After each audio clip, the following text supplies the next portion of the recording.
टाटा ने संभाल ली है आखिरकार बीएसएनएल की कमान। अब जियो और एयरटेल का डूबना तय। अपने दिमाग में दो लोगों को इमेजिन कीजिए दोस्तों, आंख बंद करके कीजिए। पहला जियो का सोचिए, क्या आ रहा है दिमाग में? हाई स्पीड इंटरनेट, सस्ता इंटरनेट। पर आपको ऐसा कभी लगा कि जियो पैसा वसूल नहीं करेगा? सोच के देखिए दोस्तों। मार्केटिंग स्टडीज के ऊपर बात कर को हटा लीजिए दोस्तों।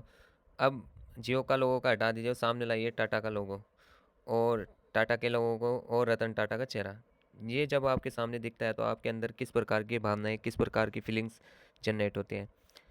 टाटा शुरू से देश के मध्यम वर्ग के लिए काम करता है। उसके पास ऑप्शन बहुत मौजूद था कि वो हाई टिकट काम कर सकता था, और आज भी करता है। ताज ग्रुप होटल संभाले जाते हैं, और टाटा ग्रुप ने लग्जरी सेगमेंट पे भी फोकस किया, मिडिल इनकम ग्रुप्स पे फोकस किया। जो बोलना चाहिए कि मीडियम इनकम ग्रुप वाली फैमिलीज, मध्यम वर्ग के लिए काम करता है। उसके पास ऑप्शन मौजूद था कि वो हाई टिकट काम कर सकता था, और करता भी है।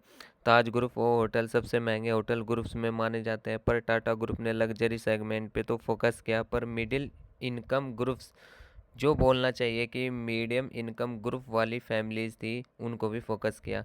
टाटा नैनो लॉन्च करने वाला कौन था? रतन टाटा का दिमाग था। वो लड़ गए, भिड़ गए, लड़खड़ाए नहीं। नैनो कार उन्हें देश में उतारने के लिए फेल हुई तो भी इसके साथ लगे रहे। और समझिए इस बात को, यह विचार उनके दिमाग में तब आया जब अपनी कार में बैठे बैठे उन्होंने एक परिवार को देखा।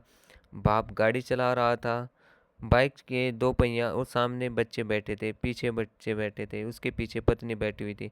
तो इन छोटे इनकम ग्रुप वालों के लिए एक कार की सुविधा तो मिलनी चाहिए दोस्तों, ये उनके दिमाग में सोचो आया था। तो टाटा ग्रुप का दिमाग में जहाँ भी जिक्र एक बार आ जाए तो उसके दिमाग में जो हलचल होती है, उसके पीछे एक विश्वसनीयता आपको एक महसूस होती है कि नहीं?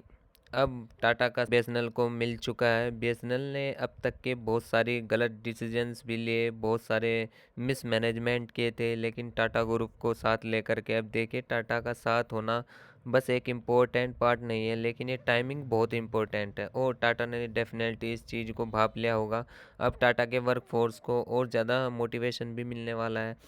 क्यों हम आपको बता रहे हैं? देखिए जिस तरीके से प्राइस हाइक हो गए हैं, 10% से लेकर के 27% तक के जो टेरिफ रेट्स बढ़ चुके थे, जियो के, एयरटेल के, वीआई के, अब बीएसएनएल ने नहीं बढ़ाए हैं। अब ये बात टाटा को पता है अच्छी तरीके से, और टाटा को बिजनेस मैनेज करना बहुत लंबे समय से आता है।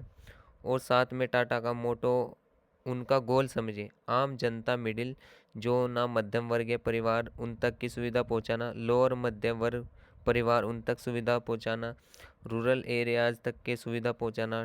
टाटा सोल्ड दोस्तों, भारत के घर घर में खाया जाता है, यानी कि टाटा का नमक भी लोगों के घर घर में खाया जाता है। तो रूरल इलाकों तक पहुंच, इस चीज़ को टाटा ने भाप लिया है। अभी हम आंकड़ा बताएंगे आपको, हिल जाएंगे और सुन करके। एज ऑफ अर्ली 2024, अभी 2024 का एक विशुद्ध आंकड़ा है, आपको बता रहे हैं। सब्सक्राइबर स्टेटिक्स की अगर बात करें टेलीकॉम ऑपरेटर्स की इंडिया के अंदर, तो रिलायंस जियो को बता करके चले, ये मार्केट लीड कर रहा था सबसे। रिलायंस जियो को अगर पकड़ के चले, ये मार्केट लीड कर रहा था। 40 करोड़ से ज़्यादा भारतीय, 140 करोड़ की आबादी में से 40 करोड़ से ज़्यादा भारतीय जो है वो जियो का सिम इस्तेमाल करते हैं। बात करें एयरटेल की, तो एयरटेल के पास जो आंकड़ा है, मान के चलिए 38 करोड़ से ज़्यादा लोग जो भारत के हैं वो एयरटेल का इस्तेमाल कर रहे हैं।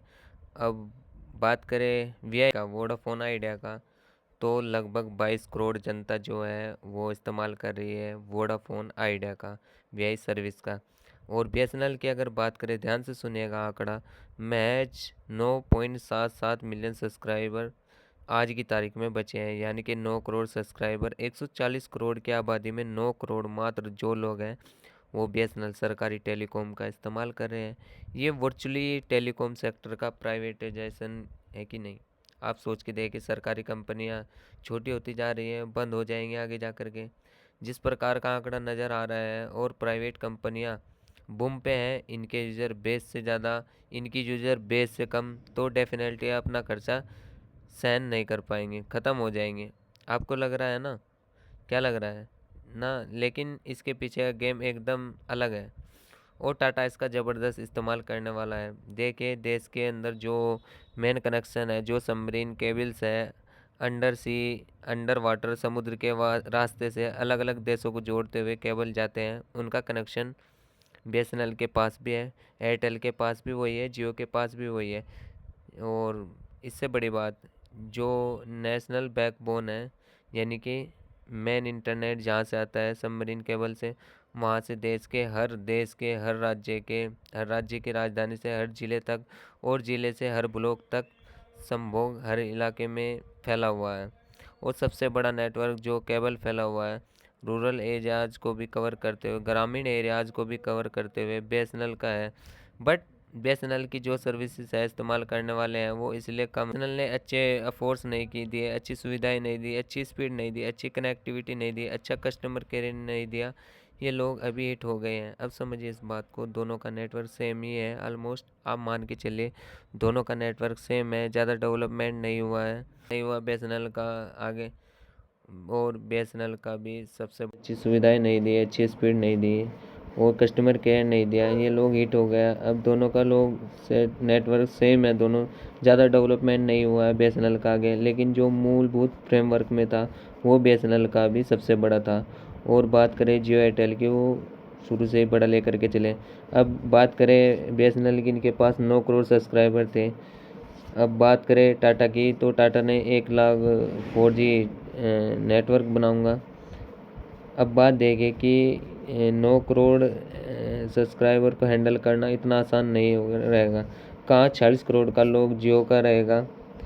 डेफिनेटली उनके पास में अच्छी इंस्ट्रूमेंट है, अच्छा सब कुछ है, लेकिन उनकी जो पहुंच है वो ज़्यादा इलाकों तक नहीं है।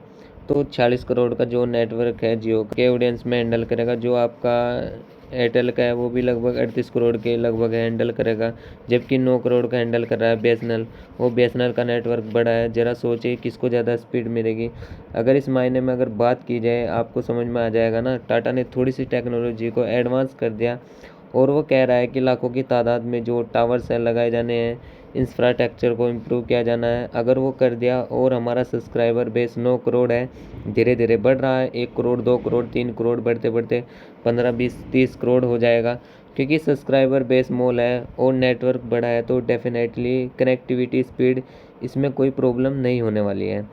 आप समझ रहे हैं, जबकि चरमरा जाएगा जो सिस्टम है, जियो का जो सिस्टम है, उसके पास में जो हैंडल कर रहा है उसको ज़्यादा पैसा खर्च करने की ज़रूरत पड़ेगी। इतने बड़े यूज़र बेस को हैंडल करना है कि में काफ़ी समय तक, जब तक कि बीएसएनएल के जो सब्सक्राइबर हैं उनकी टक्कर तक ना पहुंच पाए, तब तक कि बीएसएनएल ने अच्छी स्पीड मिल सकते हैं, अच्छी सर्विस मिल सकती है, अच्छी कनेक्टिविटी मिल सकती है, बशर्ते है कि टाटा ग्रुप इस पर अच्छी तरीके से काम कर रहा है। और बीएसएनएल ने हज़ारों करोड़ों का ऑफर ऑलरेडी दे दिया है।